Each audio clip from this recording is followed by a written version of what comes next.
Defence और security में बढ़ता सहयोग हमारे गहरे आपसी विश्वास को दर्शाता है। इस क्षेत्र में वर्किंग ग्रुप के गठन से हम defence, cyber security, counter terrorism, maritime security जैसी साझा चुनौतियों पर आपसी समन्वय बढ़ा सकेंगे।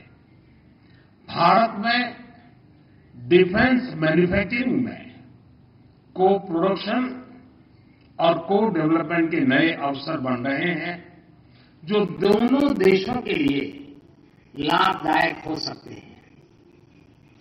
हमने दोनों देशों के रक्षा उद्योगों को आपस में जोड़ने पर सहमति जताई है। आतंकवाद के खिलाफ लड़ाई में भारत और ग्रीस की चिंताएं और प्राथमिकताएं समान है। हमने इस क्षेत्र में अपने सहयोग को और अधिक मजबूत करने पर विस्तार पूर्वक चर्चा की। फ्रेंड, दो प्राचीन और महान सभ्यताओं के रूप में भारत और ग्रीस के बीच गहरे सांस्कृतिक और पीपल टू पीपल संबंधों का लंबा इतिहास है। लगभग 2500 वर्षों से दोनों देशों के लोग व्यापारिक और सांस्कृतिक संबंधों के साथ साथ विचारों का भी आदान प्रदान करते हैं। आज हमने इन संबंधों को एक आधुनिक स्वरूप देने के लिए कई नए इनिशिएटिव्स की पहचान की। हमने दोनों देशों के बीच migration and mobility partnership agreement को जल्द से जल्द संपन्न करने पर चर्चा की। इससे हमारे पीपल टू पीपल संबंध और सुदृढ़ होंगे। हमने दोनों देशों के उच्च शिक्षा संस्थानों के बीच सहयोग को बढ़ावा देने पर भी बल दिया। अगले वर्ष भारत और ग्रीस के डिप्लोमेटिक संबंधों की 75वीं वर्षगांठ मनाने के लिए हमने एक एक्शन प्लान बनाने का निर्णय लिया। इससे हम दोनों देशों की साझा धरोहर, science and technology, innovation, sports और अन्य क्षेत्रों में उपलब्धियों को वैश्विक मंच पर दर्शा सकेंगे। फ्रेंड्स, आज की बैठक में हमने कई क्षेत्रीय और अंतर्राष्ट्रीय मुद्दों पर भी चर्चा की। हम सहमत हैं कि सभी विवादों और तनावों का समाधान डायलॉग और डिप्लोमेसी के माध्यम से ही किया जाना चाहिए। हम इंडो पैसिफिक में ग्रीस की सक्रिय भागीदारी और सकारात्मक भूमिका का स्वागत करते हैं।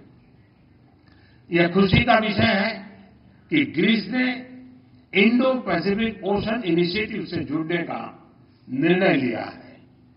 पूर्वी मेडिटरेनियन क्षेत्र में भी सहयोग के लिए सहमति बनी है। भारत की G20 अध्यक्षता के दौरान लॉन्च किया गया आईमेक कॉरिडोर लंबे समय तक मानवता के विकास में महत्वपूर्ण योगदान देगा। इस पहल में ग्रीस भी एक अहम भागीदार बन सकता है। हम यूएन तथा अन्य वैश्विक संस्थानों के रिफॉर्म के लिए सहमत हैं ताकि इन्हें समकालीन बनाया जा सके। भारत और ग्रीस वैश्विक शांति और स्थिरता में योगदान देने के लिए अपने प्रयास जारी रखेंगे। एक्सेलेंसी, आज शाम आप रायसीना डायलॉग में चीफ गेस्ट के तौर पर शामिल होंगे। वहां आपका संबोधन सुनने के लिए हम सभी उत्सुक हैं। आपकी भारत यात्रा और हमारी उपयोगी चर्चा के लिए मैं आपका बहुत बहुत धन्यवाद करता हूं। Thank you, sir. May I now request His Excellency, Mr. Kyriakos Mitsotakis, Prime Minister of the Hellenic Republic, to give his remarks to the media. Dear Prime Minister Modi, ladies and gentlemen, it is indeed with great pleasure that I am here in India for the first time in my official capacity, and the Prime Minister was right to point out that it has been 16 years since a Greek Prime Minister has visited a great country. And in Greece, last August, I had the distinct privilege of receiving Prime Minister Modi, who kindly extended an invitation for my official visit to India, and I have been eagerly looking forward to this trip ever since. And together with Prime Minister Modi, we continue building on the positive momentum in our bilateral relationship. The joint declaration that we signed in Athens a few months ago, and which upgraded our relationship to a strategic level, is already being put into practice. And as the Prime Minister said, we are making significant progress towards deepening the strategic cooperation in all spheres, in security and defense, investment and trade, science and technology, cyberspace, education, culture, tourism, agriculture. Greece and India are close to one another in many respects. Our shared values serve as a bridge that brings us closer. Both share, I would say, a certain ethos, or dharam as you call it. We both share, as the Prime Minister said, a strong commitment to international law, and especially the United Nations Convention on the Law of the Seas. We're both loyal to the principle of the UN Charter, diplomacy and stability.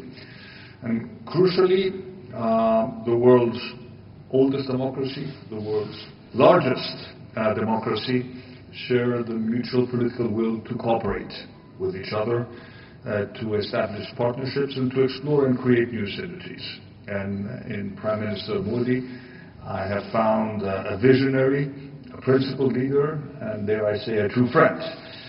And the importance that we attach to our relations with India is evident not only in the increase of our bilateral contacts over the past year, but also in the partnerships we have developed.